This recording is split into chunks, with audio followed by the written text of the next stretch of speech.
Ah, olha quem tá aqui, que legal que você veio. Então você quer fazer dólar através da internet. Entendi. Vamos lá. Então, é possível sim você fazer dólar através da internet com a nossa metodologia.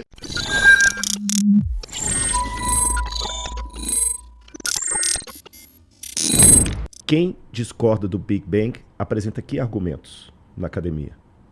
Assim, 2 ou 3, só pra gente saber.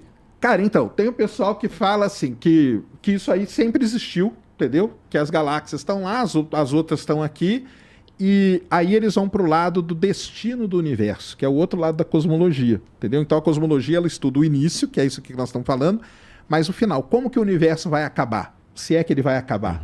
Então, o pessoal usa as equações, porque tem o seguinte também, galera. O Einstein, beleza, ele é comprovado e tal, mas ele não é o verdade absoluta de tudo. Existem equações modificadas, que o pessoal trabalha as equações ali, e ao modificar as equações, e aí aplicar a mesma coisa que o Lamarck aplicou, você mostra que, cara, não teve esse início desse jeito, entendeu? O universo sempre estava ali, a gente não volta para um ponto infinitesimal, que a gente chama de singularidade e tal. A gente volta, só que não volta tanto assim, volta até um certo ponto e a partir dali começa. Então, por exemplo, volta até 300 milhões de anos, mas aí depois as coisas começam a expandir de novo, entendeu? Então vão tendo essa. A do buraco negro, por exemplo, se você pensar bem, é uma excelente teoria. Teoricamente, a gente nunca vai chegar na borda do universo. Buraco negro também a gente nunca vai chegar na borda. O universo, de acordo com o Big Bang, pode ter começado por uma singularidade. O buraco negro, no fundo dele, você tem uma singularidade. E as coisas estão expandindo dentro daquela coisa que você não chega na borda. Que é muito bem o que acontece, mais ou menos o que acontece no buraco negro. Então a galera que defende que a gente vive num buraco negro, cara, tem vários argumentos deles que você olha assim e fala, caramba, cara, isso faz muito sentido, entendeu?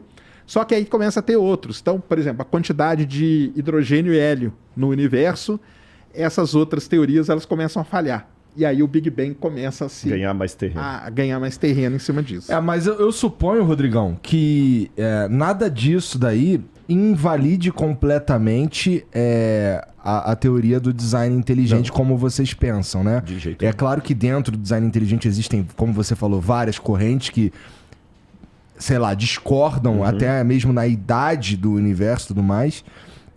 Mas o que está sendo, o que a gente está mostrando, o que aparece no James Webb, que é pelo que o Sérgio está falando, é basicamente o que a gente já esperava, pelos modelos matemáticos que a gente já criou e tudo mais, não sei o quê.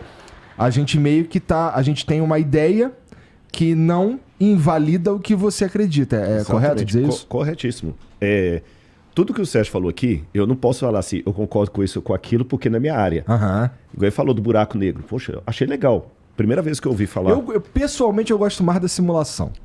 Simulação também tem. Mas se tiver um cara defensor da teoria do buraco negro aqui, detonando com o Big Bang, eu não teria contra-argumentos para poder debater com o cara. Do ponto de vista teológico, nada disso invalida a minha fé. Nada disso é contra o texto bíblico. Eu só tenho uma questão e 2 perguntas, além de tudo que o Sérgio testemunhou da experiência intelectual dele. A minha questão a ciência não responde tudo. Há limitações nela. Nem tudo passa pelo crivo do método científico. Como ele falou de maneira muito honesta aqui, há muito mais... Ele não falou essa frase, mas eu quase a subentendi. Há muito mais perguntas do que respostas. Exatamente. Há muitas coisas que a gente não sabe. Muita coisa que a gente não sabe. E aí, eu só tenho 2 perguntas que me levam a crer nesse primeiro momento. Por que existe algo ao invés de nada? Isso é uma questão muito válida. E por que há música ao invés de ruído? Se eu tirar Deus dessa equação, estou colocando equação entre aspas aqui, apenas como figura de linguagem. Se eu tirar Deus dessa equação, é muito complicado, mesmo pela análise observacional que eu tenho. Porque ex nihilo nihil fit, do nada nada se produz. Eu só posso dispensar Deus desse cenário se eu trabalhar com 2 modelos que, para mim, Rodrigo, eles não fazem muito sentido. Ou do universo eterno, onde o próprio universo seria Deus. Só que, filosoficamente falando, aí eu vou me afastar da ciência e vou entrar na filosofia, que é a minha área. Tá bom. Se o universo é eterno para trás, esse momento nunca chegaria. Ele nunca chegaria. Se ele é eterno, ele está se expandindo para onde? Você está entendendo? Se ele é eterno, ele está se expandindo para onde? Não tem para onde expandir. Ele já teria chegado lá. Sim, ele é eterno, então ele é. Ele é. Né? Você está entendendo? E como nada desses modelos gozam de... Eu acho assim, mesmo o multiverso, a menos que o Sérgio me surpreenda com alguma evidência que eu não conheço, mas tô falando aqui não é provocando, não é porque eu não conheço mesmo. Multiverso, para mim, tá mais para Marvel do que para a ciência. Você tá entendendo?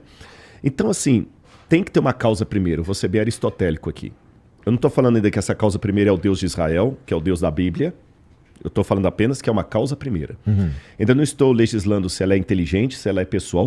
Uma causa primeira. E essa causa primeira não pode ser o próprio universo, porque o universo não pode se formar do nada. Tem que ter algo que formou o universo.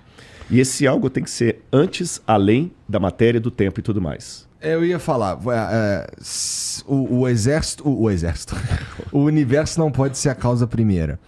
Mas Deus, na tua fé, é a causa primeira, né? Por que ele é a causa primeira? Obrigadão, viu? Por que Deus é a causa primeira? Eu vou trabalhar com o modelo do Big Bang até que me deem mais. Outros. Tá bom. Tá bom? O Marcos não vai ficar chateado comigo, nós já falei isso com ele. Leigamente, eu trabalho com o modelo do Big Bang até que eu tenha outro melhor. E o Sérgio está liberado para me corrigir se eu falar alguma bobagem aqui. Não, mas ele é o melhor. O que a gente tem até agora, ele é o melhor mesmo, que explica... Se amanhã aparecer outro... E pelo que eu entendi do modelo do Big Bang, o tempo teve um começo, a matéria teve um começo, a energia teve um começo, a gravidade teve um começo, tudo teve um começo. Então essa causa primeira, para ser, no sentido aristotélico, a causa primeira do universo, ela tem que ser anterior a ele. E por ser anterior a ele, ela não pode ser restrita às dimensões temporais, gravitacionais, espaciais, senão ela não pode ser causa primeira. E por não ser delimitada por essas questões, ela tem que ser eterna. Se ela é eterna, não precisa de alguém gerá-la. Porque se tem alguém que a gera, aí eu vou cair num retrocesso infinito. Alguém precisa ter gerado aquilo ali, exatamente. Por aí vai. E essa causa primeira, que em teologia nós chamamos de Deus. E as minhas duas observações que eu faço só no mundo acadêmico são as seguintes. Letra A. Por que a academia pode aceitar vários tipos de acadêmicos discutindo academicamente a hipótese do buraco negro, do Big Bang, do outro? Design inteligente é anticiência. É lógico, claro e evidente. Depois da nossa conversa, eu fui ler um pouco mais sobre design inteligente e realmente em tudo quanto é lugar é tratado como chacota. Como chacota, pseudociência. É lógico, claro e evidente que se Deus, nessas dimensões que eu estou colocando, existir, até a palavra dimensão é complicada. Tem lá de Chardin dizer que a gente só fala de Deus o que ele não é. Porque o que ele é em essência, até puxando Santo Tomás de Aquino, é difícil, né? Ele não pode passar pelo método científico. Porque qualquer coisa para passar dentro do crivo do método científico, laboratorial, experiencial, tem que ser algo alcançável pela ciência. Sim. Se Deus for alcançável pela ciência, ele é pequeno demais para ser Deus. Ele precisa caber no nosso entendimento. Exatamente. Né? Então, a única maneira que Deus tem de caber no meu sentimento, agora eu já estou saindo da filosofia e estou entrando na teologia. Vai. Só tem uma maneira de Deus caber no meu sentimento, no meu entendimento. Se ele se diminuir propositadamente. Aí Lutero dizia que os homens usam máscara para se esconder. Deus, ao contrário, usa máscaras para se revelar. E a teologia faz a diferença entre o Deus absconditus e o Deus revelatus. O Deus absconditus é esse Deus que... O meu doutorado em teologia, mas não é doutorado em Deus. Eu vou ficar a vida toda e não vou conseguir falar com ele nada. O Deus revelatus foi aquele que se diminuiu para entrar na minha dimensão e se tornar compreensível por mim, só que com um risco. Aí eu conto uma parábolazinha para você. Tinha um camarada que tinha um aquário cheio de peixes do mar. Ele tirava o sal da água, colocava o sal, cuidava direitinho, mas os peixes fugiam dele. Ele falou, pô, caramba, eu gasto um dinheirão com esses peixes, eles caem fora. O que ele falou, vocês têm medo de você porque você parece Deus. Tá, e o que eu faço então para eles saberem quanto eu me preocupo com eles? Só tem um jeito. Vira peixe. Vira peixe. Só que o dia que você virar peixe também, eles podem te rejeitar, porque você está muito parecido com eles. Então, Deus se diminuiu. A Bíblia é Deus falando com sotaque humano. Mas Deus em si mesmo, ele é incompreensível. Você está entendendo? Então, eu, Rodrigo, crente, falo do Deus revelado, da figura revelada de Deus. Porque o Deus abscônditus, eu só posso dizer, ele existe, ponto. E até a palavra ele existe, ela também não procede, porque existere, em latim, é algo que foi tirado de algo. Então seria mais correto falar Deus é. Eu não aceito dizer que ele é o universo, por isso que eu não vou no Deus de Baruch Spinoza, porque eu caio no panteísmo. E o panteísmo é complicado, porque... vou lembrar um filósofo aqui que fala que é o sentido de um sistema delimitado, fechado, embora o universo é fechado, não é fechado, eu sei que tem essa discussão, tem que estar fora desse sistema. Por exemplo, um livro de física. O sentido do livro de física não está no livro de física, está no que acontece fora do livro de física. Todo sentido de algo delimitado tem que estar fora dele. Isso vale para 100% do que você conhece. Se o universo tem sentido, esse significado tem que estar fora dele. Para estar fora do universo, eu só tenho duas explicações. Ou existe algo acima do universo, ou o universo não tem sentido. Agora, esse algo acima do universo, que na minha opinião existe, ele não pode ser delimitado por tempo, espaço, etc. Daí que eu vou para um outro capítulo para falar, tá bom, eu até admito a existência da causa primeira desse ser, mas como é que você pode falar que essa causa primeira é o Deus da Bíblia, e não o Deus do Tao Te Ching, e não o Deus do Bhagavad Gita? Aí já seria um outro capítulo, mas num primeiro momento é só isso, porque na academia eu não vou levar laboratorialmente a prova de que... Porque mesmo nas outras áreas, como é que eu vou provar laboratorialmente que Jesus morreu crucificado? Eu vou usar outros métodos, mas eu gostaria que a academia desse espaço também para o design inteligente, sem pejorar, sem falar que é pseudociência, que é não sei o que e tudo mais e tal. Por quê? Porque aquele negócio, se um professor em sala de aula, repito, não estou puxando saco não, mas o Sérgio explica muito bem, eu gostei da didática dele. Mas se ele chegar na sala de aula e só ensinar para os alunos o modelo do Big Bang e não falar nada do buraco negro, com todo respeito, você é um péssimo professor. Porque você não expôs os alunos aos demais modelos que você sabe que existem, que há argumentações, e o aluno saiu da sala. Não, mas o professor Sérgio falou que é o Big Bang. Não, mas tem o buraco negro. Isso é pseudociência. Por quê? Não, porque o professor Sérgio falou em sala que só tem o Big Bang. A universidade deve ser um lugar para pluralidade de ideias. Eu, quando eu ensino em sala de aula, eu ponho os meus alunos para ler Nietzsche.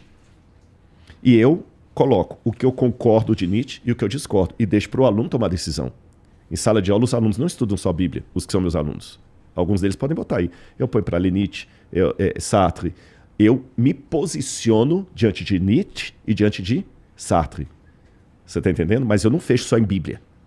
Agora, se eu tenho essa pluralidade, as escolas adventistas ensinam o modelo criacionista, design inteligente e evolucionista.